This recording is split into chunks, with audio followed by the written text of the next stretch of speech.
আমাদের শুধু আগামী নির্বাচন, আমি ছাত্রদল করবো, আগামী নির্বাচনের কথা চিন্তা করলেও হবে না। তার পরবর্তী 5 বছর পরে আবার কিন্তু আমাদেরকে জনগণের কাছে যেতে হবে, তারপরে আবার জনগণের কাছে যেতে হবে, বারবার আমাদেরকে জনগণের কাছে যেতে হবে, তাদের ভোট ভিক্ষা করে তাদের মন জয় করে নিয়ে রাষ্ট্র ক্ষমতায় আসতে হবে। এর অন্য কোনো বিকল্প নাই। বাংলাদেশে আর কোনোদিনও স্বৈরাচারী কায়দায় ক্ষমতা দখল আমরা হতে দেব না ইনশাআল্লাহ। এই সরকারের প্রতি দাবি জানাতে চাই, আপনারা অনেক বড় বড় কথা বলেছেন, বিচারের নামে সংস্কারের নামে অনেক কালক্ষেপণ করেছেন, কিন্তু আমরা দৃশ্যমান কোন বিচারের কর্মকাণ্ড এখন পর্যন্ত কেন দেখতে পেলাম না? এই যে আমাদের এখানে শহীদ পরিবারের গার্জিয়ানরা বলে গিয়েছেন যে এখানে তো সকল ভিডিও ফুটেজ রয়েছে। এখন তো আর 71 সালের মতো না যে তথ্য প্রমাণ নাই, ছবি নাই, ভিডিও ফুটেজ নাই, সকল কিছু ভিডিও ফুটেজ রয়েছে, সকল তথ্য প্রমাণ রয়েছে। এতদিন কেন লাগলো? একটা মাত্র ট্রাইব্যুনাল কেন গঠন করা হয়েছে?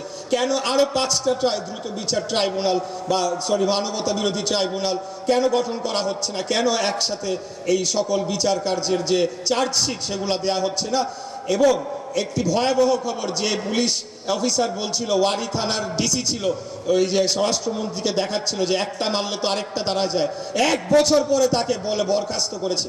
বরখাস্ত মানে তাকে তো জেলের ভিতরে রাখার কথা ছিল, কেন সে বাইরে হয়েছিল এত বছর? সেই জবাব আমরা এই বর্তমান সরকারের কাছে চাই। এই বর্তমান সরকার তারা অনেক, যেটা বলেছি, অনেক কিছুই বলছে, কিন্তু তাদের চারপাশে স্বৈরাচারের দোসর দিয়ে ঘেরা, সেইভাবে তারা দেশকে চালাচ্ছে। আমি তাই তাদেরকে আহ্বান জানাবো, আমরা আপনাদের শত্রু না। এনসিপিকে বলবো, আমরা আপনাদের শত্রু না। আপনাদের শত্রু গোপালগঞ্জে আপনারা গিয়েছিলেন, একটা আপনারা উদাহরণ নিয়ে এসেছেন যে আপনাদের আসল শত্রু কারা, কারা আপনাদেরকে খুঁজছে, কারা আপনাদের প্রতি প্রতিশোধ নিতে চায়। আমরা বাংলাদেশ জাতীয়তাবাদী দল বিএনপি, আমরা যদি শক্ত হাতে এই খুনি হাসিনা বাহিনীকে 5 তারিখের পরে দমন না করতাম, তাহলে আপনাদের জন্য কিন্তু সহজ হতো না বিষয়টা। বাংলাদেশ জাতীয়তাবাদী দল নতুন কোনো রাজনৈতিক দল নয়। শহীদ রাষ্ট্রপতি জিয়াউর রহমান, যিনি বাংলাদেশের স্বাধীনতার ঘোষণা দিয়েছিলেন, যখন সকল রাজনৈতিক নেতৃবৃন্দ পালিয়ে গিয়েছিল 25শে মার্চ কাল রাতে, তখন তিনি বুকে সাহস দিয়ে 36 বছর বয়সের একজন মেজর, আমার বয়স 38, আমার থেকেও 2 বছর বয়স কম ছিল, উনি নিজ উদ্যোগে তিনি বাংলাদেশের স্বাধীনতার ঘোষণা দেন। এবং যখন একজন মিলিটারি পার্সনের ঘোষণা সারা বাংলাদেশে ছড়িয়ে পড়ে, মানুষের বুকে সাহস সঞ্চার হয়, তারা তখন সেই যুদ্ধে যোগদান করে। অতএব এই বিএনপিকে এত হালকা বা দুর্বল ভাবলে চলবে না। আপনারা ঘুরতেছেন, জেলা শহরে ঘুরেন, সমস্যা নাই, কিন্তু ঘুরে আপনাদের ফিলোসফি নাই, আপনাদের রাজনৈতিক কোনো দর্শন নাই, রাজনৈতিক কোনো কর্মসূচি নাই, রাজনৈতিক কোনো এজেন্ডা নাই। আপনাদের এজেন্ডা একটাই, বিএনপির বদনাম করো, বিএনপি চাঁদাবাজ, সারা দেশ এই ভাঙা রেকর্ড বাজাচ্ছেন।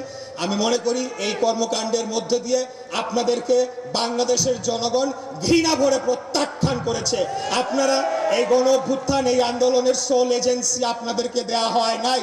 বাংলাদেশের সকল শ্রেণী পেশার মানুষ এবং সকল রাজনৈতিক দল যারা স্বৈরাচার ফ্যাসিবাদী বিরোধী আন্দোলনে ছিল, এই কৃতিত্ব সকলের। কৃতিত্ব কারণ না, কৃতিত্ব একমাত্র যারা শহীদ হয়েছে তারা আজকে জীবিত নাই, কৃতিত্ব কেবল তাদেরকেই দেয়া যেতে পারে। আর অন্য যারা এটার জন্য কৃতিত্ব দাবি করে ব্যবসা করার চেষ্টা করবে, তাদেরকে বলবো, 71-এর চেতনাবাজদের দেখেছেন না কি অবস্থা হয়েছে? একই পরিণতি আপনাদের হবে। অতএব আপনারা একটা সহ অবস্থানের রাজনীতিতে আসেন, আমরা পাশাপাশি সহ অবস্থান করতে চাই। সকলেই বাংলাদেশের আমরা নাগরিক, যে যার মত প্রকাশ করব, আরেকজনকে আমরা আক্রমণ না করে আমরা সেই কাজটি করব। তাহলে আমি মনে করি যে আগামী দিনে একটা হিংসা বিদ্বেষের বদলে একটা ভ্রাতৃত্ববোধের রাজনীতি আমরা গড়ে তুলতে পারবো, যেটা আমাদের জন্য অত্যন্ত প্রয়োজন। আমরা খুবই একটা ভালনারেবল জায়গায় রয়েছি। আমরা যদি জিওগ্রাফিক্যালি বা ভৌগোলিক অবস্থানগত হিসাবে দেখি, আমাদের কিন্তু অত্যন্ত একটা স্পর্শকাতর অবস্থানের মধ্যে দিয়ে আমরা যাচ্ছি। আমাদের বাংলাদেশের যদি ভৌগোলিক অখণ্ডতাকে ধরে রাখতে হয়, স্বাধীনতা সার্বভৌমত্বকে ধরে রাখতে হয়, তাহলে আমাদের ঐক্যবদ্ধ হওয়া ছাড়া অন্য কোনো বিকল্প নাই।